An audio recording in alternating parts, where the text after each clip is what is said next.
Assalamualaikum warahmatullahi wabarakatuh. Alhamdulillahirabbil alamin.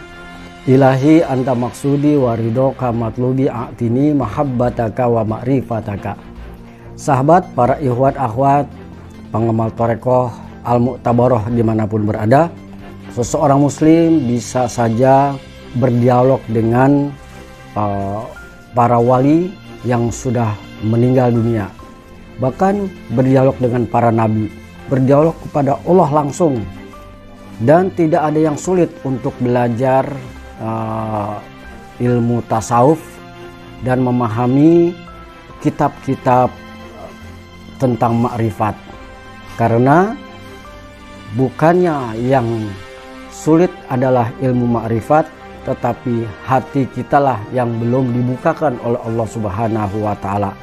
Janganlah khawatir, walaupun kita tidak bisa membaca kitab kuning, kitab tentang tasawuf, tentang makrifat, tetapi yang bisa memahami itu adalah kolbu kita, batin kita yang sudah bisa dibukakan oleh Allah Subhanahu wa Ta'ala, akan bisa memahami walaupun awalnya kita tidak belajar tentang kitab tersebut secara tekstual.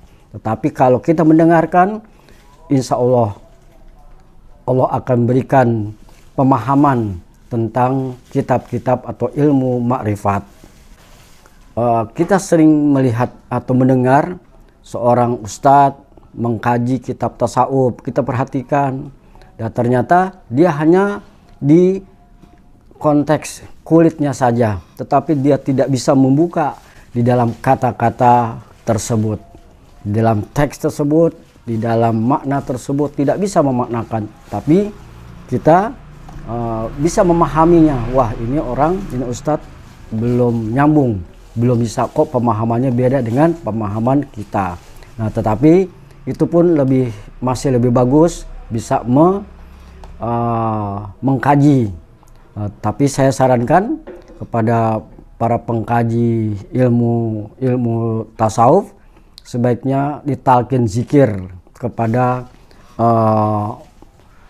pada mursyid torekoh yang ada di Indonesia ini sekitar 40 lebih, yaitu torekoh mu'tabaroh, dan akan bisa ketahuan mana penceramah atau kajian yang isinya hanya kulit-kulit saja, atau isinya membongkar rahasia-rahasia di balik kalimat tersebut.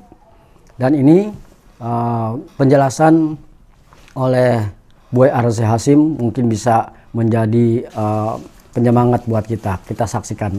Al-Qadir Jilani di darahnya tergabung dua nasab, Al-Hasan wal Husain. Ibunya Husaini, ayahnya Hasan. Artinya zuriat Nabi Muhammad sallallahu alaihi wasallam.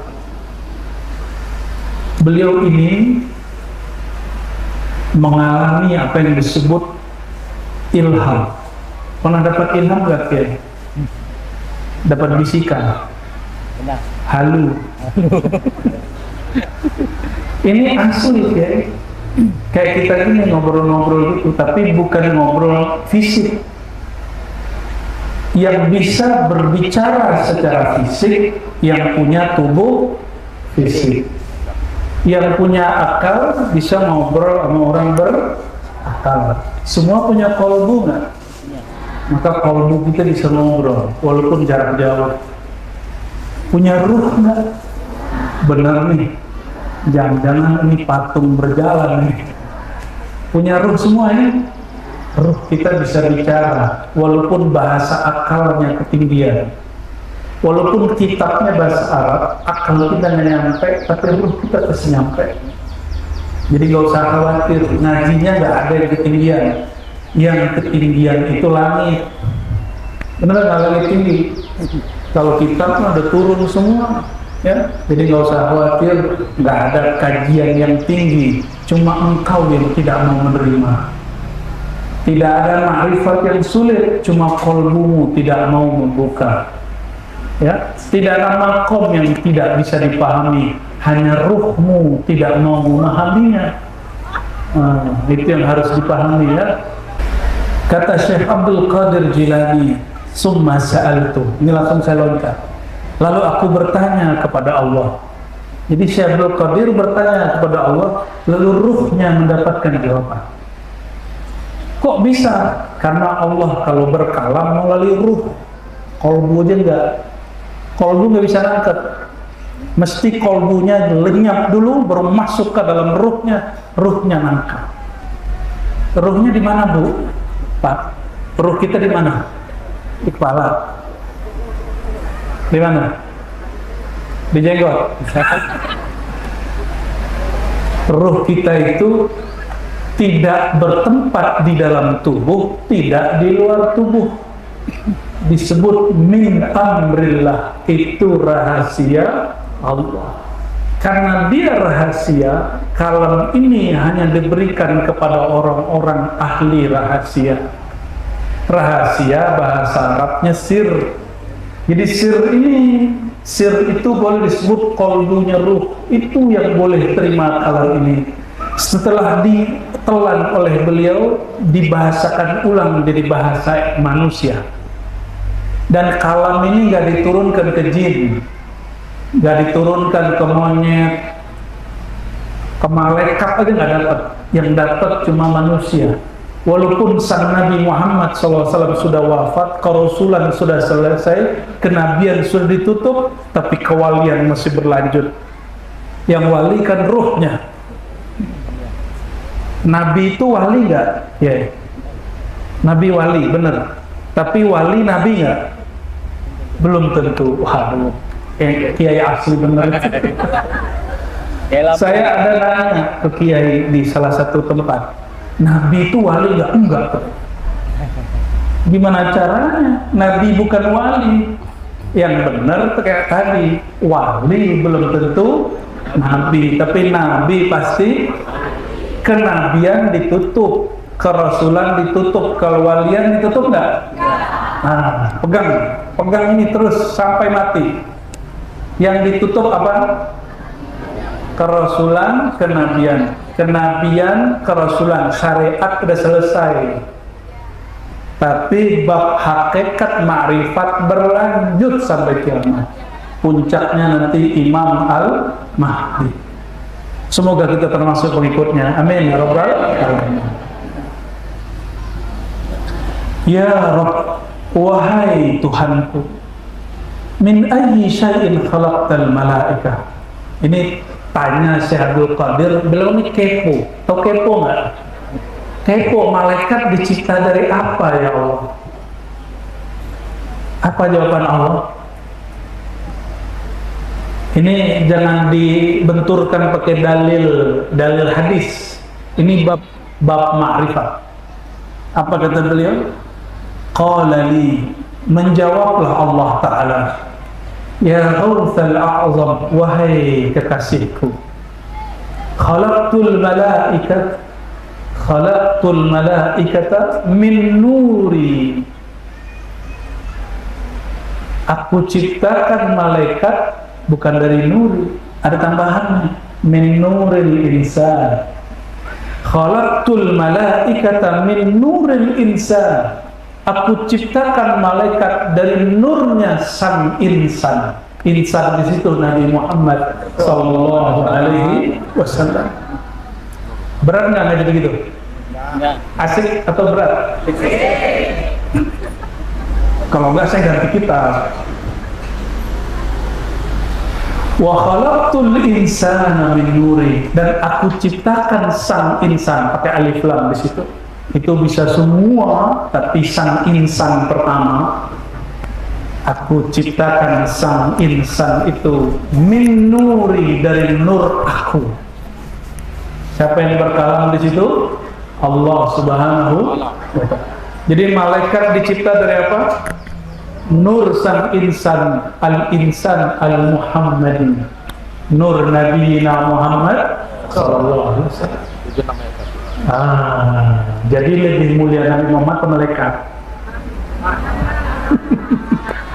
Beneran nih, lebih mulia Jibril apa Nabi Muhammad? Serius? maka bisa jadi guru tidak mencapai makom muridnya. Ini dalilnya. Kalau dalam ilmu Al-Quran, Sayyidina Jibril dalam Thariqat, coba lihat di sanad Thariqat, Sayyidina Muhammad, Sayyidina Jibril, Allah, benar nggak? Itu sanad Thariqat. Kalau sanad hakikat, Sayyidina Muhammad langsung Allah, bawahnya Jibril, Abu Bakar, Umar, Utsman, Ali. Wahai manusia, Allah berkalam, wahai kekasihku Syekh Abdul Qadir Jilani, wahai semua manusia, aku jadikan sang insan. Ini insan bukan? Benar, benar nih. Kalau insan itu makan untuk hidup, bukan hidup untuk.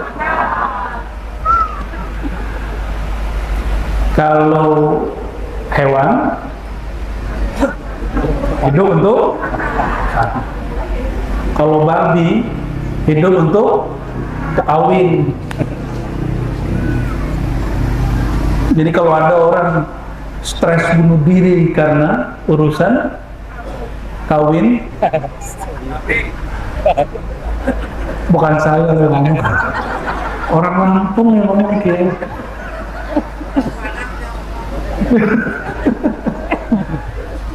Ini yang jomblo-jomblo jangan pernah stres urusan itu belum tentu cinta, siapa tahu syahwat. Siapa tahu syahwat.